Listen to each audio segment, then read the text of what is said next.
Alright, ladies and gentlemen, welcome. This is HD Starcraft, and I'm back for another Heart of the Swarm broadcast. I'm actually still awake. It is currently... well, you guys don't really want to know what time it is. Well, alright, fine. You probably do. I'm turning on my phone right now. It is 6:46 in the morning, and HD is still awake. Couldn't sleep, so I decided to go ahead and go on my computer and cast some StarCraft 2, and I've got a replay here from HelloKitty. He is going to be the orange, or excuse me, the red Protoss. I'm colorblind here. He's going to be the red Protoss in the top left-hand corner of the map, Belshir Vestige, and his opponent is going to be Buda, the blue Terran player, in the bottom right-hand corner of the map. So, to get a couple of things straight, yes, HD is casting at 6 in the morning. I've never casted a game in 6 in the morning before, so I might be a little bit tired here, but we'll see how this goes. And secondly, his opponent, his name is Buda, and that's kind of funny because my parents are somewhat half Buddhist. I don't think that's actually how you spell Buda, though. I think it's spelled B-H-U-D-D-A. I could be wrong there, but don't ask me to do a spelling bee at 6 in the morning, man. Anyways, this is going to be a game between a Terran and a Protoss. And the funny thing is, HelloKitty actually is really, really good. He's on Team Pulse Esports now, I think, and he's been doing pretty well for himself. He posts a lot of his replays actually on Team Liquid, and these are one of the games that actually came from his post. So these are pretty good games. I've casted several games of HelloKitty before, and he is super, super talented. So I'm very much looking forward to seeing how this game goes. But before it really gets underway, just wanted to say, if you guys have any sick replays, do feel free to send them in to me at HDreplays@gmail.com. Still the same. Still accepting replays from the community. So send me in whatever you guys think you guys have and you guys think is really sick and you want me to cast it. Just leave a link in the description. And that's all I'm going to say about that. Anyways, this is going to be a Protoss versus Terran, which is going to be pretty sweet. I think the one matchup I haven't done enough of now is actually Protoss versus Zerg. So, hint, hint, if you guys have any sick PvZs or, you know, see anybody streaming any sick PvZs, you know what to do. Anyways, Buda here is going for a Rax at the front, and it looks like he's got a gas back here as well. So he's probably planning to be going for some bio pretty soon here. Might see a factory actually, as he's got a reactor coming up. You know, Hellions and Hellbats are so good. Hellbats especially now in the late game versus Protoss. When they transform, man, they are super strong. And Terran players are loving the Hellbats. They use them all the time. But guess what? We actually have a proxy factory here. And is that a whoa, I was so confused there. I thought that was a pylon that was like in the same section as the factory. It's funny because I was just watching an episode of Angry Video Game Nerd, which is, I love that guy, by the way. He was talking about glitched video games, and I just had a thought right there. Maybe there's a glitched pylon on top of the factory, lol. But it's just the map, Belshir Vestige. Anyways, there is a proxy factory here from Buda. He's about to bring the pain to HelloKitty. Excuse me, HelloKitty. I keep calling him HelloKitty. I don't know why. But guess what? The Mothership Core is out, and she is the all-knowing protectorate, and she is here to protect her Protoss base from the possibility of fire. And she's trying to douse out this factory and its potential Hellions that are on the way right now. Oh no, it's actually not a Hellion. It's a Widow Mine on the way. So sorry, guys. That is even more deadly than a Hellion. This is so cool because there's actually a lot of beginners in Wood League that use this proxy factory build to try to sneak a Widow Mine into the mineral line. And it can be effective. The only thing is, I don't know if HelloKitty is actually going to fall for this, man. Is he really going to? Oh, he actually cannot get the mine down. So that is a problem. Now, he will need to get some form of detection out. The only problem is when you are Protoss, to get detection, you either need to make photon cannons, which is unheard of usually in Protoss versus Terran, or you need to get your, tech up to Robo or Stargate and get an Oracle or an Observer out, and that's why HelloKitty is going for a very quick robotics facility, but he is going to lose. Oh no, he's going to pull his probes away. Super smart. That's actually what White does as well, and what most Protoss players do now. It's just like, okay, I'll leave one worker here and let the mine target that nearby worker, and I'll pull everybody else away. And nice for HelloKitty that he's actually got a natural here, so he doesn't even need to worry about this mine anymore. This mine is not going to do any more damage unless HelloKitty makes a critical mistake, like tries to play this game at 7 in the morning. Or cast, I guess. He shouldn't lose any more units, and it looks like he will clear up that Widow Mine. So congratulations to HelloKitty. Very nice job. And if I pull up that resources lost tab, you guys can see it's pretty close right now. 100 to 100. That factory has to fly back home in shame. The guys who are operating the factory right now, the adjutant who's flying it is like, Oh, mission failure. Anyways, that's the best I could come up with. Anyways, we do have back at home a couple of engineering bays for Buda. And I think he wants to plan to go for bio, obviously, because he's getting +1/+1 on the engineering bay, duh. And he's got a bunch of barracks coming up, so we are not going to see a mech build from Buda, which is, you know, it is up in the air right now. When I see Terran players play, when I see, like, Tasia play Terran, he still sticks with the bio that he knows and loves, especially against Zerg, because it's the way to play against Zerg, I feel like, with a little bit of mech mixed in. Nobody's really going full-on mech against Zerg. Some people are going full-on mech against Protoss. A lot of people are trying full-on mech against Terran and Terran versus Terran. But having said that, we can see here Buda is probably not going to be going Robocop mode. He's going to be going for bio mode. So we'll see how effective that's going to be. He does have stim on the way, combat shields, +1 weapons, so the whole shebang is coming out. But guess what? HelloKitty is planning his revenge here. And he's got a couple of proxy pylons, actually just one proxy pylon, and he is planning to make an attack here. That Marine is out in no man's land, and so it is going to be easily eradicated as the Protoss forces prepare to make their way in. There is an observer here as well, which is just giving complete scouting vision. In fact, make that 2 observers. HelloKitty with all-encompassing vision here, and he is definitely gearing up for an attack. But you know what? Buda's got 2 bunkers, and he's got a 3rd bunker on the way. So the possibility, the likelihood of this attack succeeding, I would say is very low. Time Warp is going to come down. Oh, now that is clever. Not going to allow those SCVs to run away, so he could actually slay all the workers here that were going to be repairing, and then he could just pull out. And now, look at that. Workers killed 7 workers. Really nice job. He actually kind of used Buda's wall against Buda. That sounds so wrong. And he used a time warp field to slow Buda down as well, and it actually worked out pretty well for him. Now, without the SCVs there to repair and the lost mining time for Buda, he might actually be able to make an attack here and break down Buda's front bunker. And there it goes. Bunker down. HelloKitty is about to breach the Holy Temple here, and he is, I think he's gonna go for it, man. He's got another pylon coming up here, but all the biological forces now coming out. Stim is not done yet, though. Still about 20 seconds away from finishing, but Buda has so many troops here, he will be able to take down this army and kill off the proxy pylon as well. Now, unfortunately, without Stim, unlikely that he'll be able to actually chase these forces down. So, at least, oh, Zealot. Oh, poor Zealot dies. Anyways, these 2 Zealots are not as brave. They could have been brave there and ran back and absorbed some fire for their brother in need, but I guess HelloKitty Zealots don't have that band of brotherhood. Anyway, yeah, these forces will be able to pull back, and they'll be able to recuperate and rejoin with the rest of their forces back home. Thankfully, that Buda didn't have Stim, because if he did, I think that could have gone really, really bad for HelloKitty. He could have lost, I think, his whole army here. And in return, you know, he might have even taken some damage on the probes over here at the natural. But as it stands, I think things are looking pretty good for both players. Buda able to repel the attack at the front door, and now he can start to think about making an attack of his own. Let's look at some of these tabs here. Oh, that is brutal. His income is so bad. Buda here only has, he doesn't have enough workers. He needs more workers right now. Unfortunately, that's a problem. When you lose a bunch of workers at your front door, that is the price you pay. HelloKitty now asking where Buda is from. I don't know why. He says he's from Ottawa, so I guess he's from Ottawa, Canada. I think that's right. My geography should be, I think. I don't know. Don't ask me to name states or countries or cities or capitals or anything like that at this time of the day. And anyways, here we go. A couple of medevacs coming in here, and they are boosted in. They're going to be dropping a couple of troops in, so maybe HelloKitty was feeling a little bit too comfortable, and he was starting to chat it up, but now he's got to worry about troops that are in his base. Now, these troops have 1-1 and Stim. Can't say the same for HelloKitty's forces. HelloKitty here might be in a little bit of trouble, has to bring his forces back, but that is a lot of Zealots, and yeah, those medevacs have got to get out of there. They are going to use Ignite Afterburners here, but they can't actually fly off the level. No matter how much fuel they try to burn, there is a limit to how far and how fast you can fly. It's just the laws of physics. Oh, no, whoa, Widowmine has burrowed down. I don't know how that guy came in there. I guess he just ran up.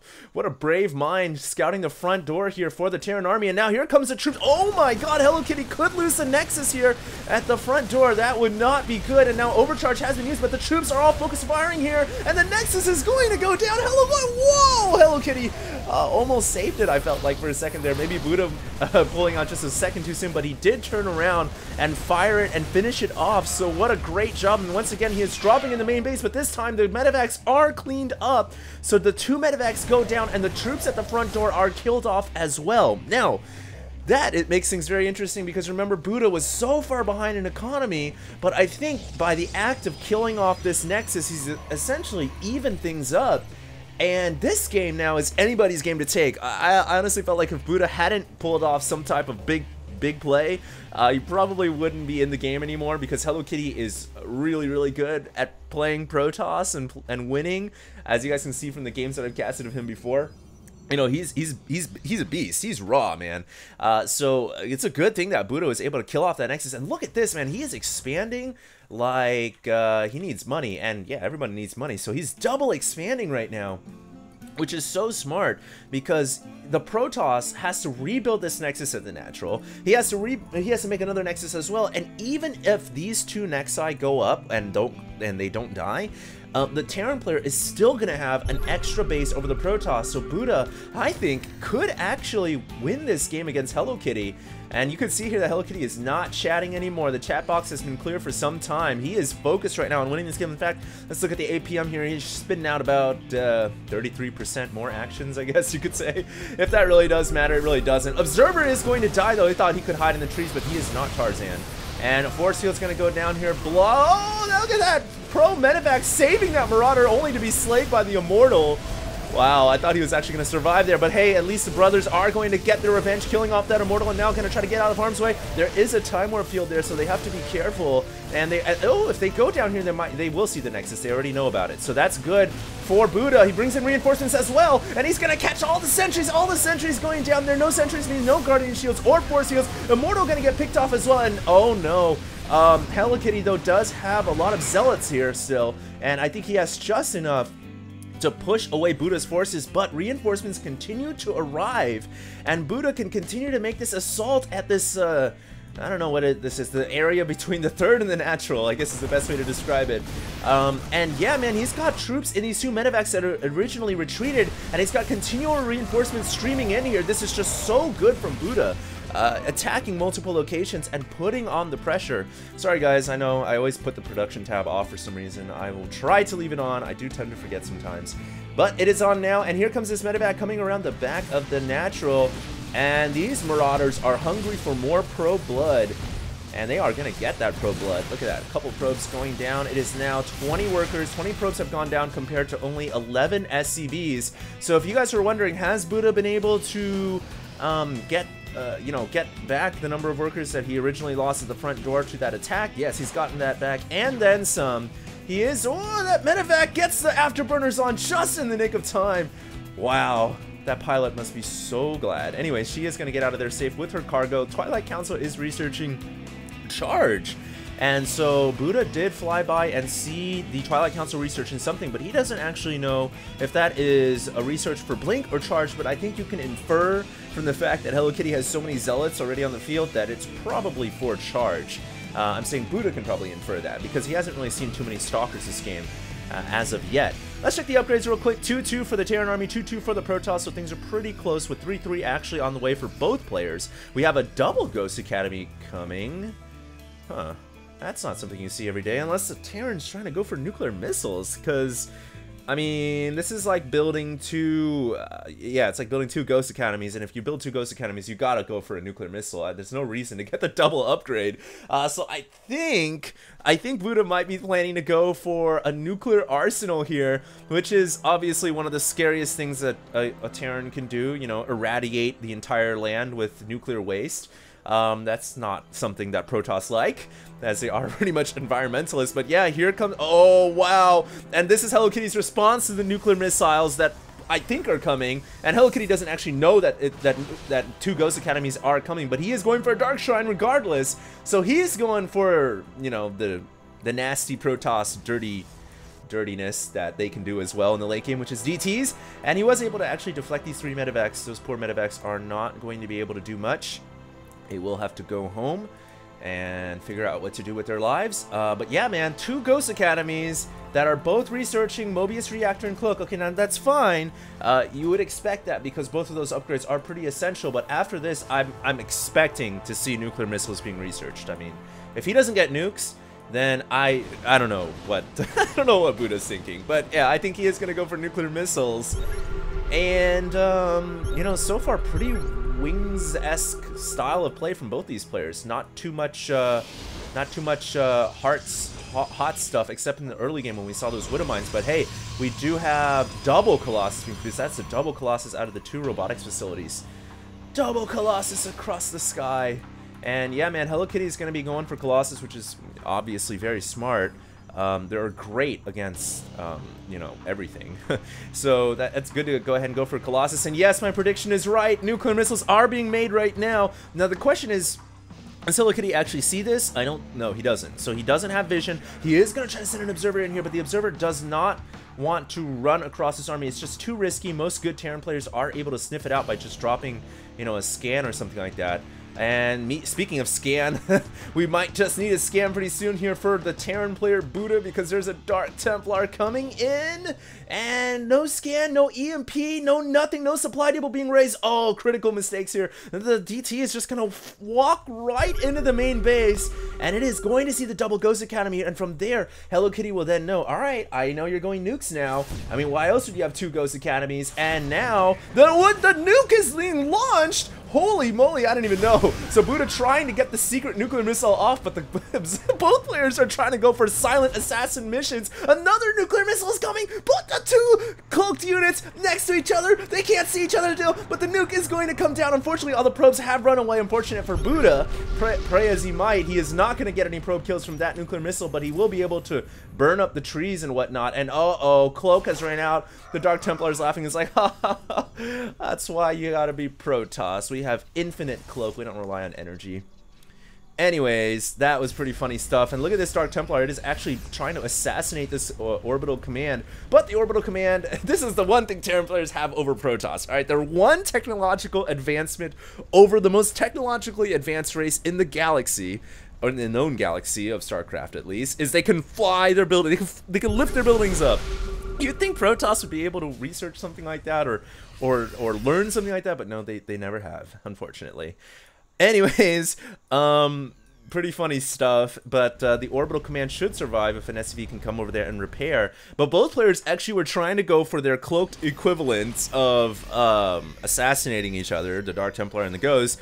Neither has been too successful, though, I don't think. And here comes a big battle. Oh, man, this is going to be huge. All the charge outs get a great engage. Buda needs to pull back and use some Stutter Step Micro in order to win this fight. Those Colossus in the back are absolutely devastating. The problem here, he has Ghosts and not Vikings, but he's going to stay and fight regardless. All the cannon fodder has gone down, and the Colossus now are exposed. 1 Colossus goes down, 2 Colossus, 3 Colossus, and only 1 is remaining, but charge out reinforcements have arrived, and maybe these Marines and Marauders should run away, but no, they're too brave for that. And with all the medevacs in the skies too, who can blame them, man? You can't be scared when you've got like 6 medevacs for every 1 Marine or Marauder. They're like invulnerable.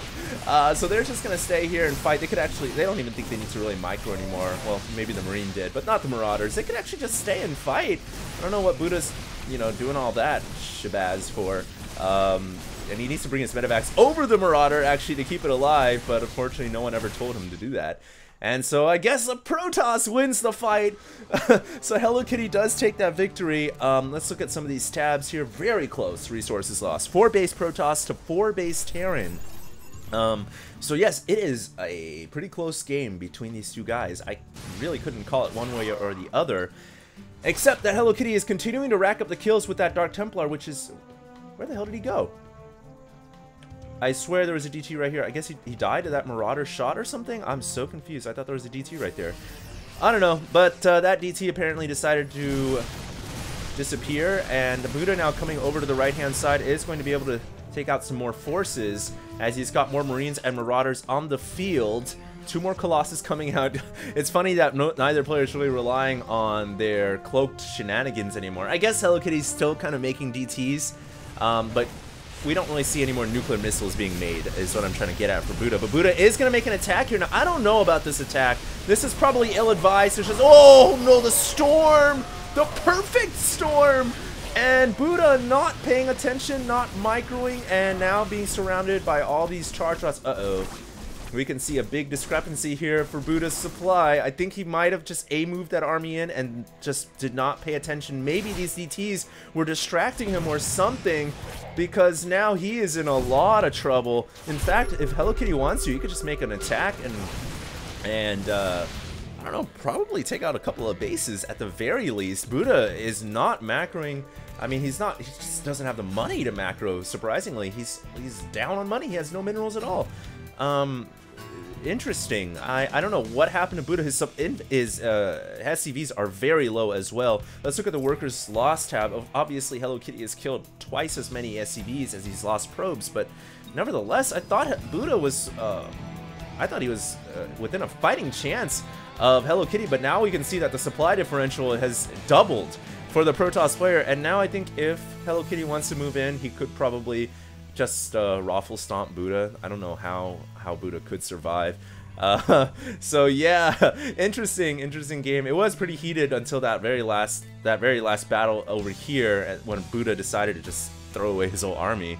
But now HelloKitty's coming in. The wrath of the Protoss has arrived, and nothing can save you, not even supply depots. A couple of storms coming down here, and the Marines and Marauders are going to pull back, but there's just no Vikings. There's only 2 Vikings. That's just not enough to stop this many Colossus, and I expect to see a GG pretty soon here from HelloKitty, or excuse me, from Buda, not from HelloKitty. LOL toss easy mode. That's always good to shoot out there, just like, you know, like a little backhanded GG. Well, he never really even GG'd, but that's always funny to shoot out there. To do that to Protoss players. Always do that to Protoss. Whenever you lose to Protoss, just say, lol, toss easy. No, actually don't do that, but it's pretty funny when you do. Anyways, I hope you guys enjoyed. That was just, pretty fun cast, and still pretty tired / still kind of I'm still kind of can't go to sleep, so I might cast another game. We'll see what happens. I'll see you guys in the next cast, or maybe not, but this for now is going to be HD, and I am signing out.